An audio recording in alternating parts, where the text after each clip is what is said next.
Hello and welcome to Moneylife. This is Sucheta Dalal. I'm going to talk about the bankruptcy law today. In fact, exactly a year ago, I wrote that the bankruptcy law badly needs to be fixed. And I was really happy because the finance minister had made a statement which seemed to suggest that in the budget of February 2023, the act would be amended. At that time, I was pointing out that it needs extensive amendments, not just a bit of tinkering. Well, the whole year has gone by and nothing has happened. In fact, what demonstrates this best is the case of a company called ABG Shipyard. It's useful to look at it through the prism of ABG Shipyard because it really demonstrates how this game-changing legislation is being gamed with impunity by bankers, companies colluding with the resolution professional, and there have been lots of judgments which indicate that the courts have not been above board too. There have been strictures against judges of the NCLT. In fact, so bad is the situation that the rating agency CRISIL has said that recovery under the bankruptcy law of 2016, remember, it was touted as a game-changing legislation which made our standing on ease of business jump up several points. CRISIL now says recovery under the act is as low as 32%. Now, the picture is actually a lot worse. In fact, not all companies find buyers under the Bankruptcy Act, so they have to be liquidated. And the results of liquidation is that what they get out of liquidating a company is sometimes a single-digit percentage of what was the loan outstanding. In fact, even with large defaulters like Videocon and Anil Ambani's ABG Group Reliance Capital, which had borrowings and outstanding in tens of thousand crores, the liquidation value is less than what some of the bidders were willing to pay during the resolution process. Now, this is how bad the state of the law and the state of recovery is. The result? A stunning 10.09 lakh crore. Think of the number. Lakh crore has been written off in just the years between 2018 and 2022. This is admitted in Parliament. The finance minister herself has said, again in Parliament, that only 13% of the loans which are technically written off have been recovered. There used to be a time when the government used to claim that don't worry, we're going after these people. A write-off doesn't mean we'll recover. But as we know, and as any of you who've been watching Moneylife over the years know, we have repeatedly said this is not true. In fact, a company is declared a defaulter when there's really nothing to be recovered. And this was told to us by none other than a former Deputy Governor of the Reserve Bank of India, the late Dr. K.C. Chakravarti. Now let's go back to ABG Shipyard and why it's important. On 29th November, the Enforcement Directorate conducted fresh raids on ABG Shipyard. This is a resolution process that started in 2017 when the act was really new. Now, for ABG Shipyard was among the 12 first defaulters. Apparently, this list of 12 came from the Prime Minister's office. They were among the largest defaulters, and it was supposed to be get these resolved, no mercy, right? They included companies like SR Steel, Bhushan Steel, Electro Steel Steels, Alok Industries, Jyoti Structures, Amtech Auto, and ABG Shipyard were among them. Both these are politically powerful companies. And while many of them were resolved, many of the above names were resolved under the Bankruptcy, Insolvency and Bankruptcy Code 2016, which I'm going to keep calling the bankruptcy law. While many of them were resolved, these two have been going through layers of litigation, conflicting orders, and finally no results. Now, come to ABG Shipyard. The founder is Rishi Agarwal. The company, or rather the large group, they are into cement, shipbuilding, the works. They owe Indian banks a massive 22,800 crore. The company is not that well to the general public because it's not a brand that you use every day. But everybody in powerful industry circles knows that Mr. Agarwal is very, very networked politically across the spectrum. Now, you can't run up debts like this without having friends across the political spectrum. So every large loan default in India is the result of behest lending, collusion, and ABG Shipyard enjoyed benevolent treatment long before the BJP government came to power in 2014. In fact, it had 28 lenders. Yet, Rishi Agarwal was arrested for the first time by the Central Bureau of Investigation, CBI, in September 2022. So when that happened, on a case of cheating, it sent shockwaves among industrialists because there was a feeling until then that this man is so powerful that nothing is going to happen even under this dispensation. It's of course been out quite quickly from December 2022, and things were a little quiet until the raids by the Enforcement Directorate. They searched his home, offices. This was under Prevention of Money Laundering, PMLA Act. They claim to have recovered cash, gold, jewelry to the tune of 5 crores. Think of how pitiable that and pathetic that amount is. His outstanding liabilities for the group, 22,842 crore. Recovery in these rates, 10 years too late, 5 crore. Neither here nor there. But the government shows that it is taking action. Now, to be fair, piecemeal investigation has been going on in the entire group. In fact, his borrowings have been broken up across various companies. Multiple litigation and complaints have been filed. If you ask me, it's pointless because money goes out, diverted as loans from the parent company. There's no point in doing cheating cases across the board. It only means more litigation, more money spent on fighting cases, and more conflicting issues. Now, what happened in ABG Shipyard is a standard template. Those of you who watch my blogs, I've been saying this regularly. A meaningless forensic audit is ordered long after it's clear that there is going to be not much recovery. There are no assets, there is no collateral. Guarantees that are there are not secured, so not enforceable. If they were supposed to be shares, they have long sold or their value is zero. It was exactly the same here. The forensic audit was ordered in 2019. Sure enough, the audit exposed fraud, large-scale diversion of funds, but as all audits, because they are ordered by the banker, the bank pays for it, so they carefully avoid getting into a key issue, which is the role played by the banks in evergreening loans, offering more and more money, not taking stringent action. But the bank uses the audit, files a complaint with CBI, and there's an illusion of action, but very little recovery.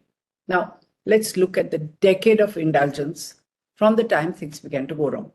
So this Gujarat-based group, like I said, was set up in 1985, had 28 lenders, all kinds, banks, financial institutions, finance companies.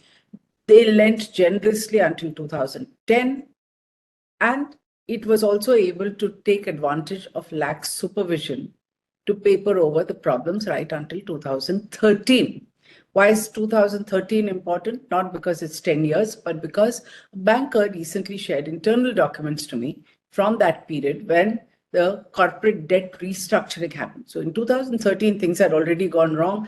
They wanted their debt restructured. And under RBI's generous provisions, there was a moratorium on both payment of principal and interest. And this was granted to this company with all kinds of promises, on which obviously it did deliver because it continued to default, never stopped defaulting. In fact, 2011-12 was the peak for this company, and it's been downhill since then.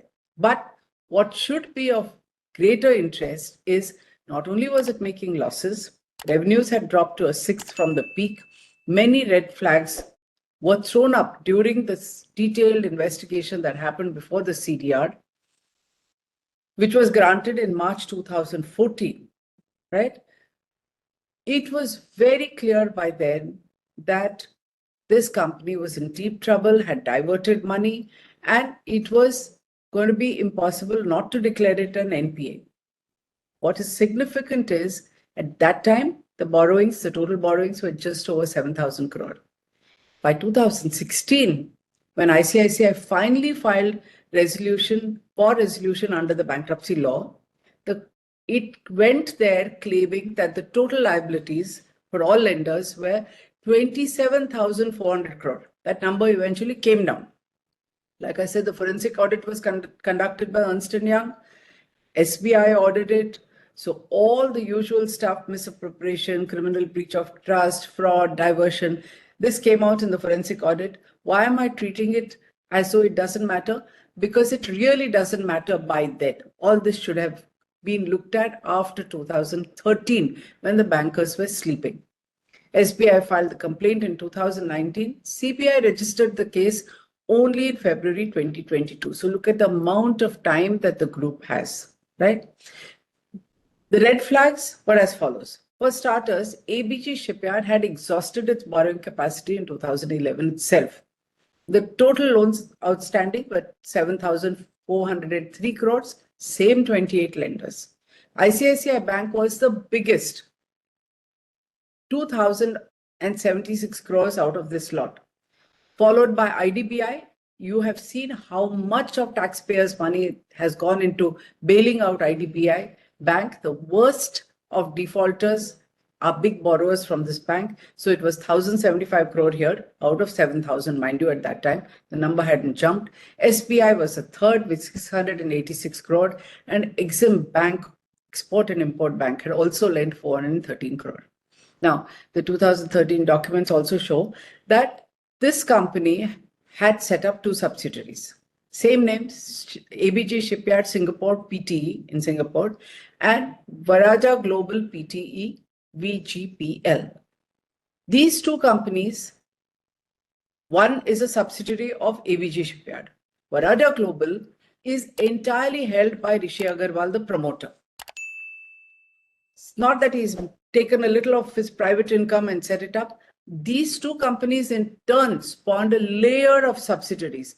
Now, here's a chart that you need to look at, because all this, remember, was known to bankers way back in 2014 when the CDR was done.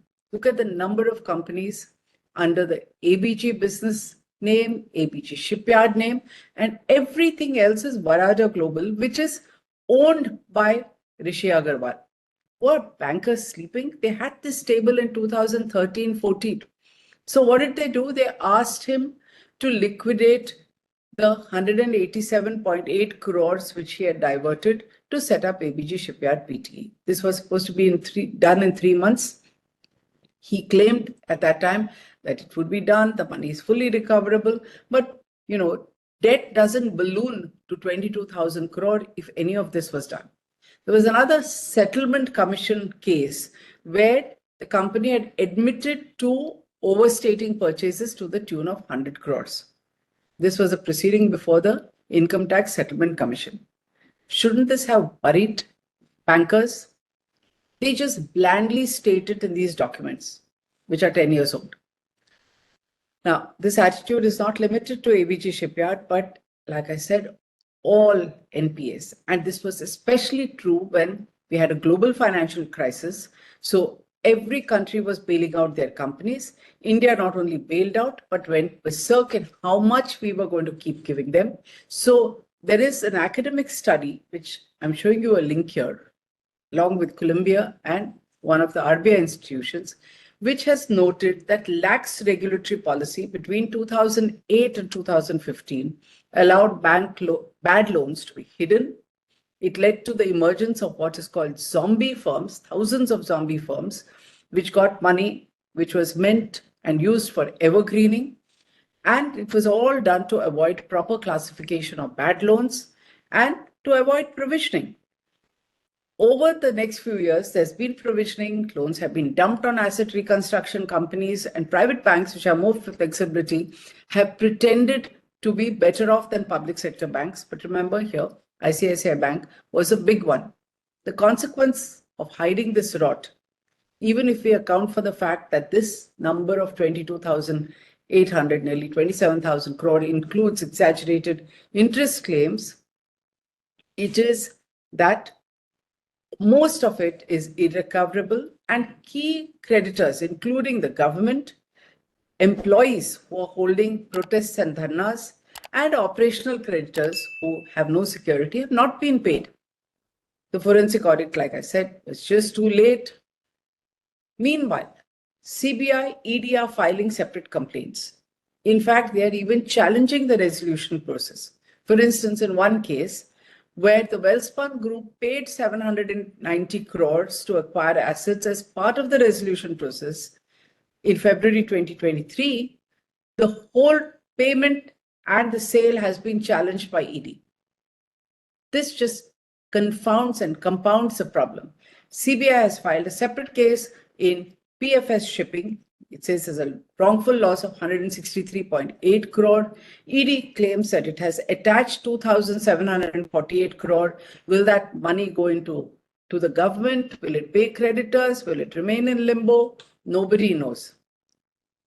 In effect, this game changer bankruptcy legislation has not addressed any of the issues that it was supposed to address.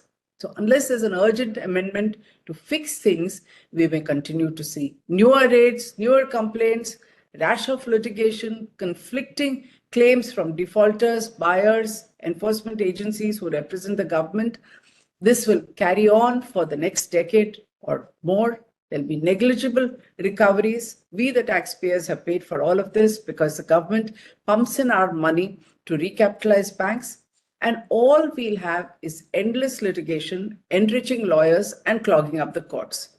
Everybody expected the bankruptcy law amendment to take care of this. It's not been done.